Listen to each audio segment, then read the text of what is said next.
totoo ba yung sis nabasa mo na nabuntis agad siya? Ay, oo naman sis. Gusto mo basahin ko ulit sa'yo isa-isa?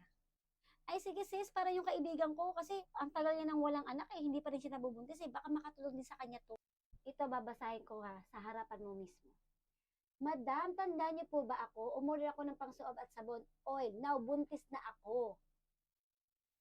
Grabe, nakaisang suob lang ako. Barado po left fallopian tube ko at may endometriosis ako, ma'am. 1st December po, ma'am, nagsuob ako. Then, January, nabuntis na po ako. Maraming salamat, madam, sa product nyo. Wala naman po ako iniinom na supplement. Suob lang talaga. Mapapa-thank you, Lord, talaga. Kaya nung nanood ako ng live ni ma'am, napabili talaga ako ng Yani Suob kasi gusto ko na rin mabuntis eh. Ako nga nung gumamit ng Yani Suob at ang aking Yani Oil, hindi na ako nakaramdam ng bumaho pa yung pechay ko at nangati pa. Tara, recommend na rin natin ito sa mga kaibigan natin.